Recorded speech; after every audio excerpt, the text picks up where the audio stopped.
Bonjour! It's the hungry Montrealer documenting delicious and affordable places to eat in Montreal.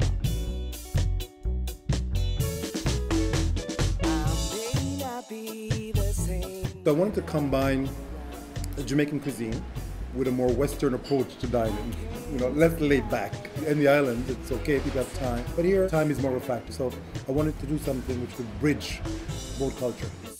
At story time, parents would tell their kids Anancy stories. Stories about his little spider, his challenges he faced, and how he overcame these challenges, not by using violence or physical force, but by being cunning and using his mind.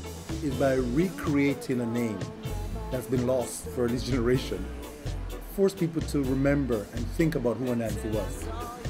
It's a combination of some traditional Jamaican dishes. You have to realize the history behind food. Things like the oxtail, which generally people in North America don't eat.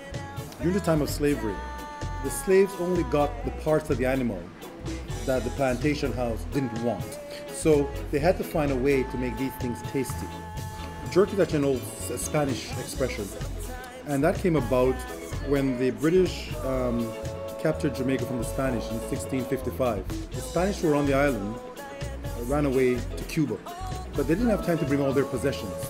So whatever animal they couldn't bring, whatever slaves they couldn't bring, they released them. You had freed slaves and freed cows and pigs in the woods, hiding from the new invading British. These slaves had to find a way to cook their meat without attracting the attention of the British. They decided to dig pits on the ground and use what was the pimento leaves to cover the fire, so the smoke would not rise directly up, but would rise and spread out.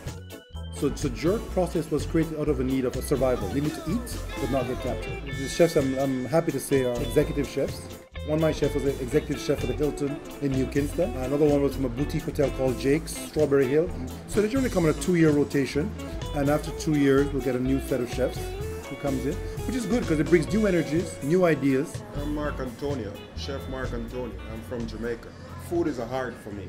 If you're cooking, make it be beautiful. I create this dish when I came to Anancy 2 years ago, and I call it Rasta Pasta. It's done with one of our national food that we call ackee. You know, ackee is a kind of exotic fruit. You know, it grows, you mostly find that in the tropical islands. We make that with codfish, and we call it ackee and salt codfish. It's our national dish in Jamaica. When they come to that window and they say, "Chef, wow, I was blown away with your lamb rack," you know, that means so much to me.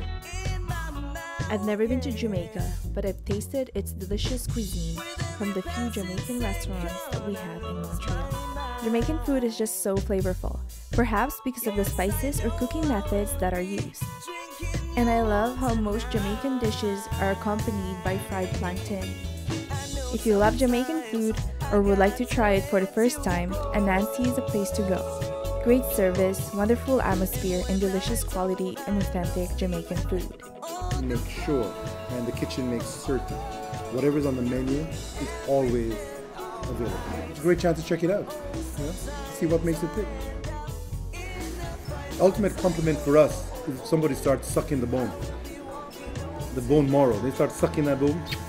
That means that yes, that thing is good. That person wished there was more thing on that bone, so they're to go into the marrow and start sucking that juice out. For us, that's compliment. It's not bad manners.